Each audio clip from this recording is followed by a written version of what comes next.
to another episode of our podcast, Save It, Spend It, Share It.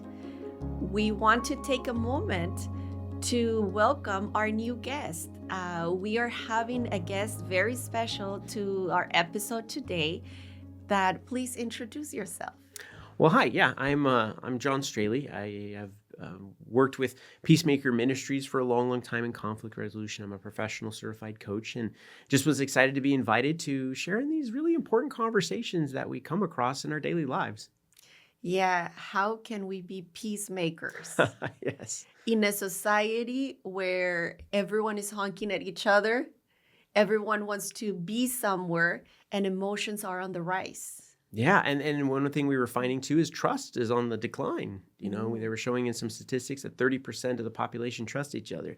That means 70% don't. How does that play in our relationships? This becomes a huge piece, especially when we talk about finances. Yeah, and just having conversations, sometimes there are topics that we can't even touch.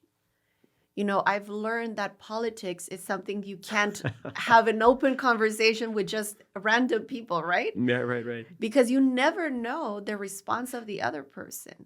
You always think that your ideas of how politics should be run, it's the correct way, the right way.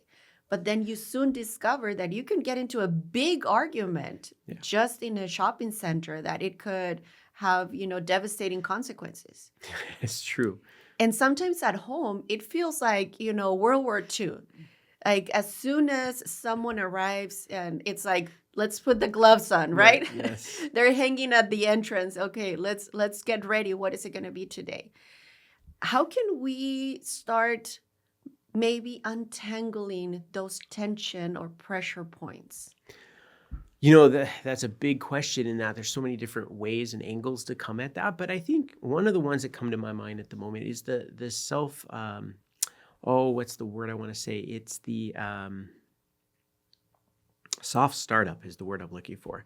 So in Gottman Institute with working with relationships, they talk about a segment of we oftentimes start the conversation completely wrong.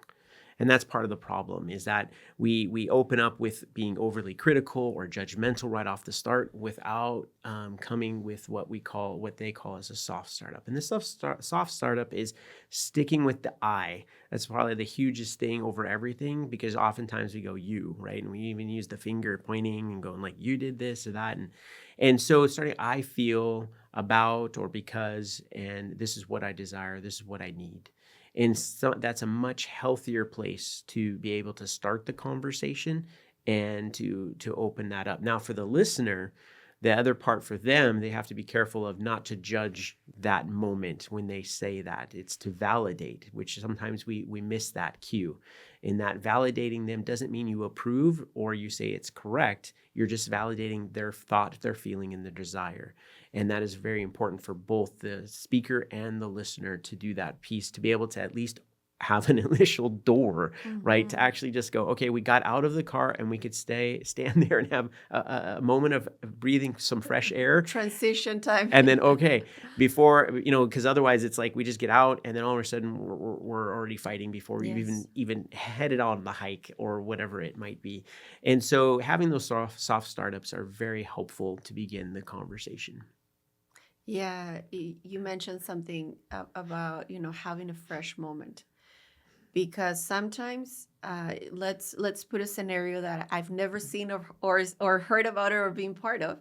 But, you get home and all of a sudden a bill comes in. Yeah. A bill comes in For sure. that one of the spouse or family members didn't know about, and it just throws a wrench at you.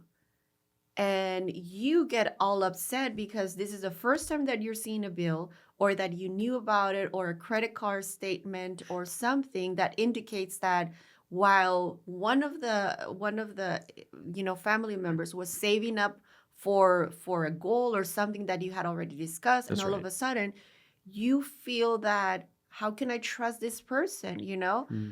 How can, so we're in that situation. Then you have your kids coming in and Oh, this saying, is a big one. hey, guess what? At school, we're having a family field trip and we have to pay 200. So I don't know why, but it seems that problems come in a bunch, right? They don't come isolated.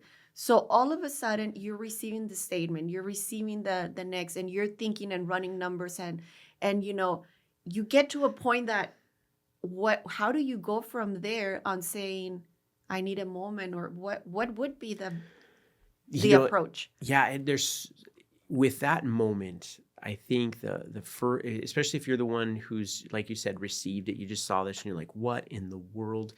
Um, I think for me, I would say is going back to our biblical values, right? And so the scripture that comes to my mind is God is close to the brokenhearted. In that moment, you Mhm. feel brokenhearted because your dream has just been crushed in a sense, because in your brain, we've just jumped to this kills the trip, having to pay this bill. Well, sometimes when our emotions, we have our facts and then we have our emotions that cloud the facts. Doesn't mean the emotion's bad, but just have to recognize in our human instinct, our emotion usually clouds the actual facts. We had a bill come in and the bill causes a conflict. Yes. How are we going to deal with that conflict? Don't know yet. But before it's like, oh, the world's going to fall apart and everything's well. Do we know that 100% yet, or do we need to look at that? Mm. And it's hard to do that in a moment, right? It's easy to do this sitting here and talking about that, but really just having that moment and going, all right, Lord, I go before you and surrender this to you. What's like, I don't know what to do here.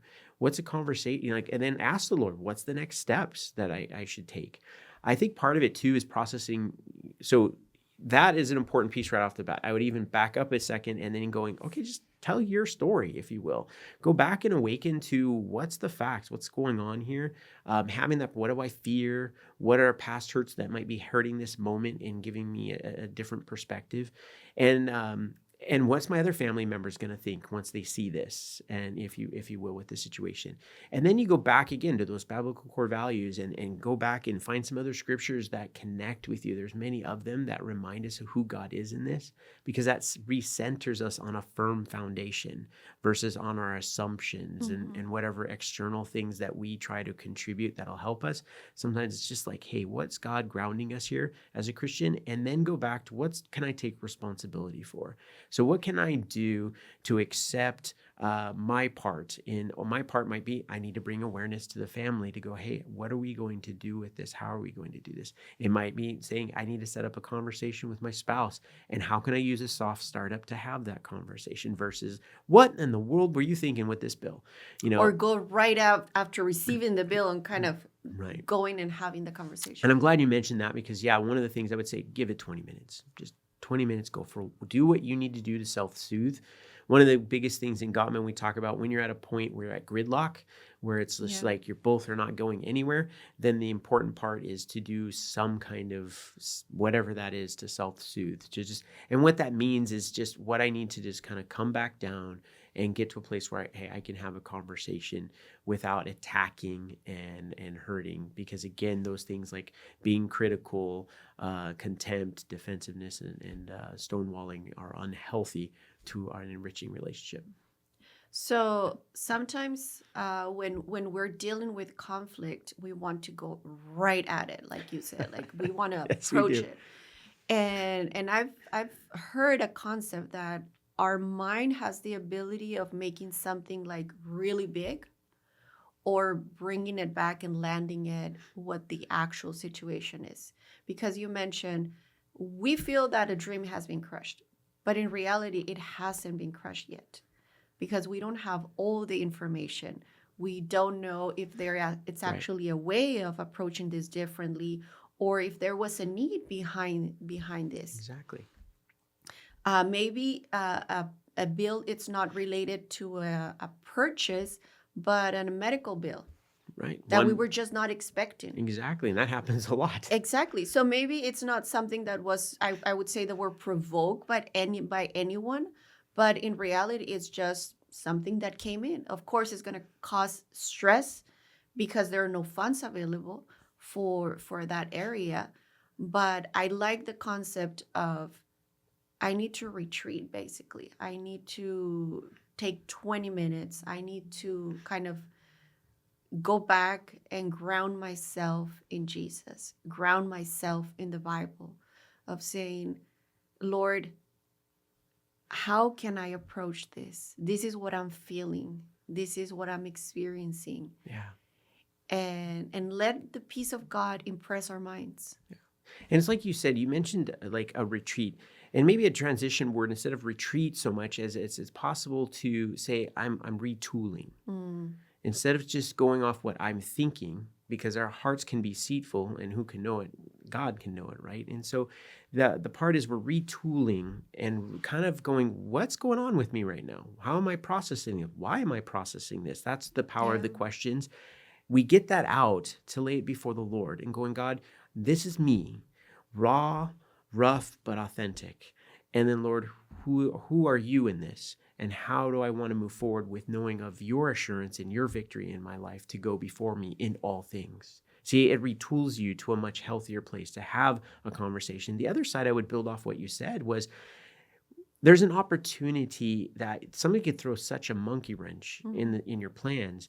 But the other opportunity is we're inviting our family. So like you invite the family to come together and you say, everybody, this bill came in. I'm devastated, right? I'm devastated at this news. What do you think? It gives them a chance and gives God a chance to work through them to minister to not just you, but to the family together. Yes. It invites them to go, how are we going to process this together? And I've seen some beautiful things happen when we allow God to do things when we don't think, well, what could God do? Well, God could make the rock cries out if he needs to. He Yes. could do that through. So sometimes we open up ministry opportunities for our families to let God minister through them to you as an individual and to us as a family. We don't, I think sometimes we don't do enough of taking family moments. Parents will get together and they'll sometimes look at their calendar. But even today, we're not looking about our dreams or what we are going to do to minister as a family. We focus on is how do we deal with our kids' schedules Yes. and our schedules, and how do we manage this? God didn't create us to be managed and to manage. He wanted to have an abundant life, and not just an abundant life from finances alone. Praise the Lord for those, but at the same time of the core values that God is wanting to build in our hearts and our lives. And so having a family calendar time where you're focusing on what is your dreams that God's put on your heart in your teenagers and Yes. and in Because they're and- valuable also. Right. And I want to know their dreams. And then God has brought us together as a family. How do we cultivate those dreams together? How do we work toward them? How do we cultivate some of our finances to help support some of these dreams with what we feel we can do together to help us grow into the truest identity of who we are as a child of God and to fulfill God's calling in our lives? We're partnered together to do that. And finances obviously has a part to play in those things, but it just takes us to a deeper place, because then when you start talking about finances, we're now talking not just about money, we're talking about values, goals, and dreams. Yeah, and coming together as a family, going back to the example of you get this bill, you get this credit card statement, unexpected expense. Let's scratch that and not have going through our mail the first thing when we come home. Oh, yes. What could be That's so kind true. of like a better transition, because we're coming from a, I don't know, 8, 10, 12-hour shift. Yeah. A lot of difficult situations Traffic happen in through LA. your work, traffic, you were upset at someone else, someone writes a report about you, or you had just had a difficult meeting that you had to make difficult decisions. So basically, you're coming home and you're already tired. So before you open that door, before you go in, how can you take time to get ready to enter to that place? Wow, that's a fun question. And one of the ones that came to my mind just in this moment was something my kids, they always laugh at me because I use it a lot. And I'll share with them, first thing we do when we get to the table is, how has God met you today? Or how has God come alongside you today? How did God reveal himself? I'll say it similar, but around those lines. And we'll go around the room. We'll go around each sharing. Where did you see God? Where did you meet God? How did God try to share with you today? And then we have that kind of conversation before we get into most anything else. So like, what happened in school today? No, where did God is always, I tell my girls, our daughters, that God is trying to woo you every day. Mm. God is trying to bring courage. If you have sons, bring courage to them every day. And so, are we looking for it? And I think that brings us. It changes the tone of then. Hey, you know what? We have. Oh, whoa! What's this bill? But we just had a moment where we're just looking for God. So where's God here? Where's God going to help us here? How is he going to help us? It doesn't necessarily mean God's the genie in the bottle that's just going to make it all be better. Mm-hmm. But what it does do is we go back to his assurance, and it's like, how are we going to face this with the type of integrity, with the type of ways that God has asked us to, even if it doesn't go the way that we think. God, I mean, how many times did things not go the way he'd planned? Yeah. And he helped the people work through those situations, and he will do the same for us. And the reality is we also live in a sinful world. Yeah. So bad things will happen, whether we're connected with God or wherever we are in life, bad things will happen to us. So getting together and pointing out where God has been throughout my day. Mm-hmm. I see it's such value because it reminds us to reflect, Right. and to see God in those small moments. When we go into a house that the tension goes up, and there's valid points of having tension. Absolutely. And they can be healthy. Exactly, because it's a reality. The bills do come in, problems do exist, things that we face. Kids don't want to take a shower, and then you start fighting with them. They don't want to do homework, you start fighting with them. So there's constant dynamics at home that raises those emotions. But maybe if we can shift, if we could call it that, Sure, yeah. and have a sequence of saying, before we approach that, let's take care of this first. Coming together in communion, coming together like a soft start, like you mentioned. I like that. Yeah, and like you're building off of what you're talking about, and as we talk about finances, the other side is that we can open opportunities as we take little steps, and in those steps we come back to, again, how is this, when something comes in and it throws everything off, how do we regroup? Mm-hmm. Even if we have a plan, we're going to recheck on this. I share this with couples. Even if you created a grid plan and you agree to this plan, monkeys come into the situations. Yes. And so when you're planning on revisiting this on a weekly, monthly, quarterly basis, where you're just checking in, how is this working for us? Because every day is different, and not every day is just like a normal day. Sometimes right now it's heightened because of whatever. So now we're in a little bit more different situation. So our needs are different. And so we have to be compassionate and open to and humble to just recognize, hey, we might have to do some micro adjustments to work towards a macro dream. Mm-hmm. But because of those micro adjustments, it's okay. And there's nothing bad or wrong. It's just we have to adjust as things come up and realize that we can't control. I mean, that's a huge thing. We have this sometimes false concept. We can control so much, but there's so much we can't control.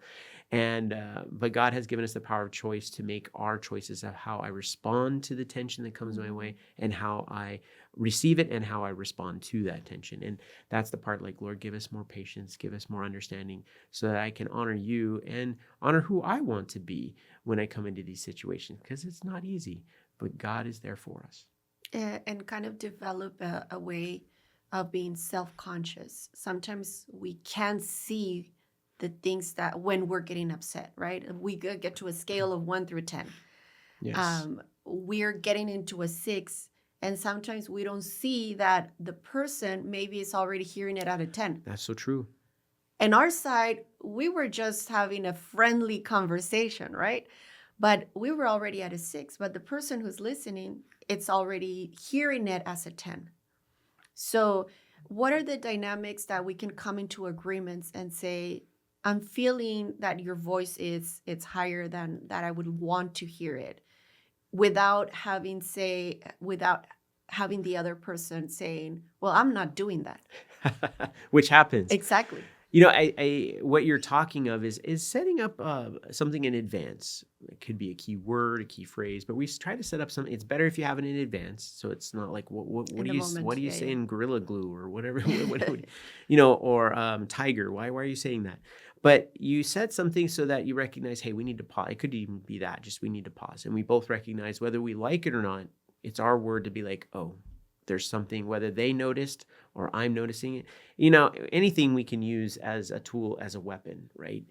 We talk about, or I share in my trainings, that with a rubber band has by itself, if you take the rubber band, it doesn't have much use. It's just there. Now, you could take the rubber band and you could use it like we did in grade school as a weapon, right? And that's one way to utilize the tension. Or we can use the tension, if you had a bunch of pencils, what can the tension do? That tension with the rubber band holds the pencils together. So can be benefits to it. And so there are certain tools that can be helpful and others that we can misuse to be hurtful. But what happens is that we can create opportunity. And that's what we want to do. Be proactive to create opportunities so that we have a healthier place to be able to deal with some of these things, which like the soft startups and going self-soothing and the other concepts of just trying to self-reflection. That's where sometimes the first parts tell your story just to pull out your perspective, but realize they have a perspective too. So we need to be listening and really taking in that perspective, not criticizing, not judging, but listening to that. And those are all helpful towards making a plan and working towards those situations. So when we're in the heat of the moment, we apply all the same tools. And so we might need a break to come back and go, what's most important to you in this bill or in this situation or what we're wanting to accomplish here? And take a moment to hear that and go, okay, and then could I share what my value or my goals and my dream is here? And you share that. Hopefully the other one's respectful of listening to that as well, because you recognize you both will get a chance to share. And so there's some groundwork, and some of the things I think I jumped ahead to think of, and that's an important word, is set ground rules. When I first start conflict coaching with somebody and preparing them to have a conversation with somebody else with the tension that they're having, one of the first things is establish ground rules together and understand what those ground rules are. And that sometimes you just need to do that. What's the ground rules of which we're going to interact with this right now? And one rule is? A rule, be polite to each other. Sometimes we know each other, so don't give that snarky remark or don't give that facial reaction. Now, we are who we are, and we can't just change that, but we can do our honest part. And so if the person recognizes that, going, okay. Other times what I'll say too is if, let's say you got that bill, for instance, or something's not working right, I would say write out what you want to say. Because too often what happens is we take the body language, we take all the nonverbal and everything, and we start changing the things that we want to say, and it usually messes it up. It's more helpful when we write it out in a sense, because then I can kind of go, okay, this is what I want to say, at least with very difficult conversations. I mean, in the fly, if you're having something where you could have those conversations, but sometimes you just want to be clear about, this is what I feel about the situation, and what I need is this. And you just want to be careful of, I feel like you want to be careful of that one.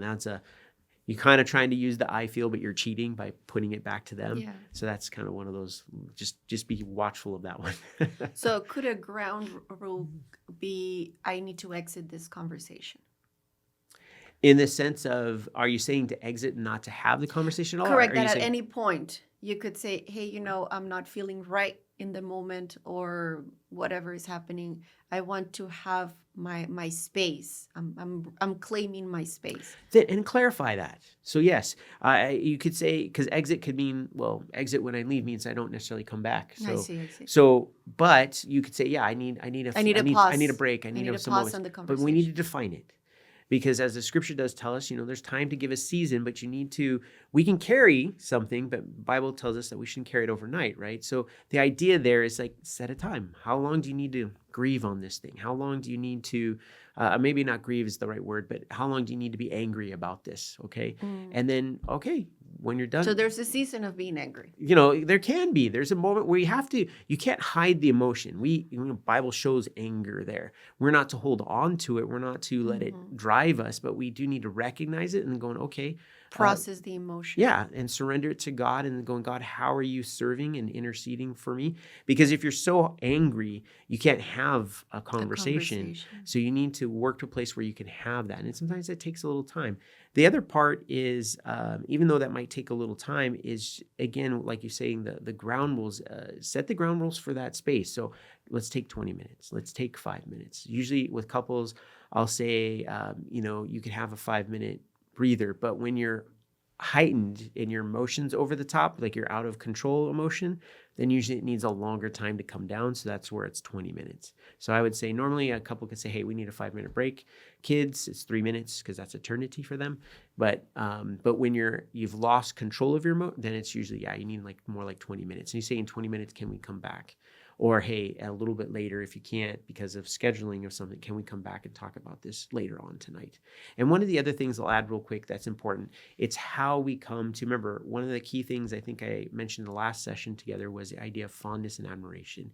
So there is another aspect. When we're in a moment and it's just kind of all over the place, we can have a moment where we just say, I truly love you. Or you come to a place where you just, and some people crack jokes, but in a good way, not to diffuse, but just to bring us like, hey, it just changes the dynamic, not to make it fun of the other person, but it's just to remind us we're still a loving relationship. We're having a struggle right now, but it's like, hey, it could be a hug. It could be an embrace. There's power to that. Like before even starting the difficult conversation. And even if you're having it, you just take a moment. You're like, can we just hold each other for a moment? There's power of touch. And in certain couples, when I did pairs training, which is a specialized training for heavy conflict, that we have a moment they touch their knees. We actually would have them, you hug on each other, almost like hanging on each other in a sense.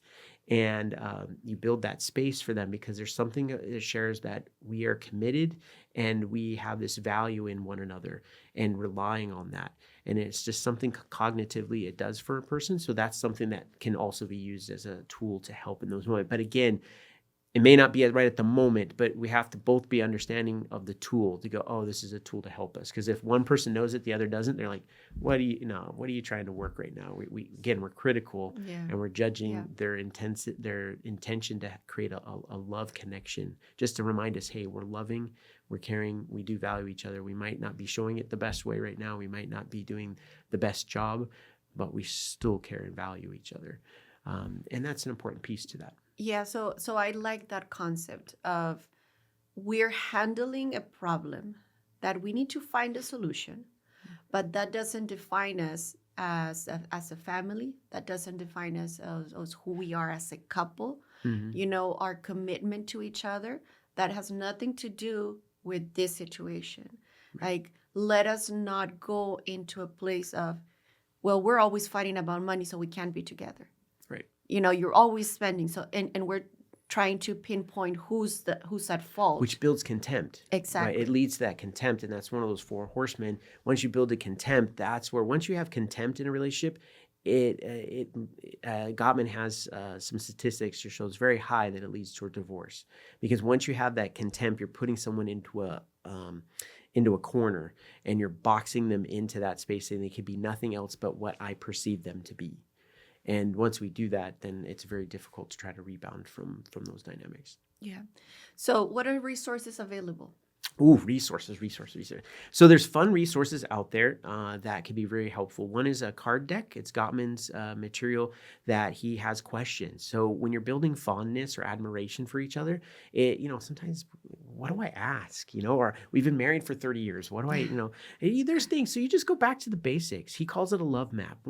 Just get familiar with the love map again. What's your favorite color? What was your favorite flower? What's your fondest memory when you were a child? Simple questions. And they give them to you, and you can just go through them. You just flip them through your phone. It's a lot of fun. My wife and my kids, we've done this. We can do it with our kids. Yeah, I've done that with my kids, and we laugh. We did it on car trips. We'll just pull it out.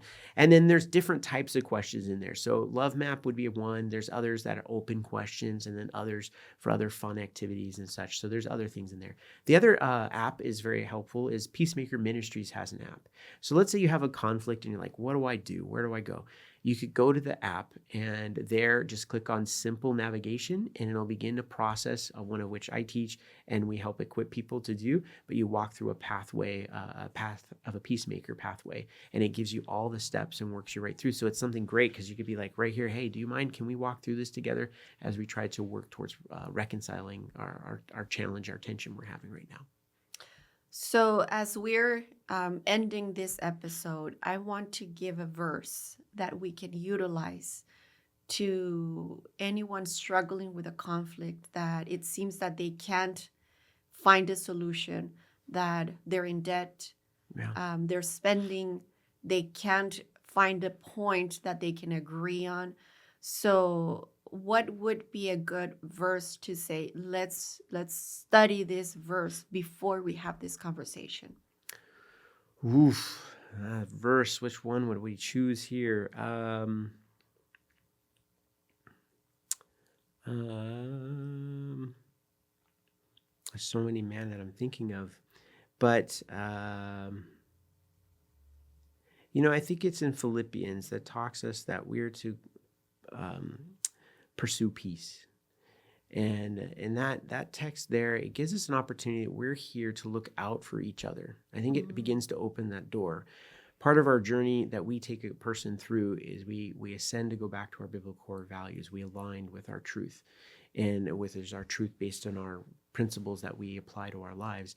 And one of those truths is pursuing peace also doesn't mean I pursue just my peace, but it also means I get to pursue your peace. Oh, wow.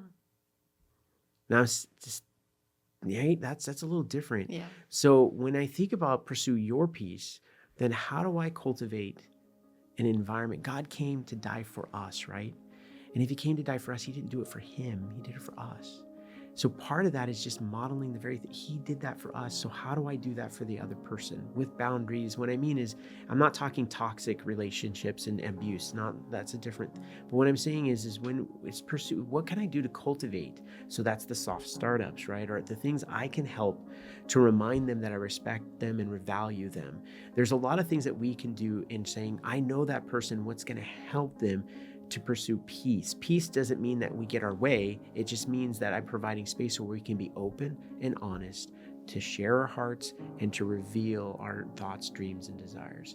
And I think that's a beautiful witness that God gives us, but also a beautiful witness of God in how we live toward each other in pursuing peace. Amen. Well, I hope you enjoyed this episode as much as I did. We hope that we have provided some tools to start these difficult conversations. But throughout the episode, one thing I would like to keep is we need to be grounded in Jesus. He gives us the core values to develop and to give us the tools to implement in our homes so we can create a peaceful atmosphere. Thank you for joining us today, and we hope you enjoyed the podcast.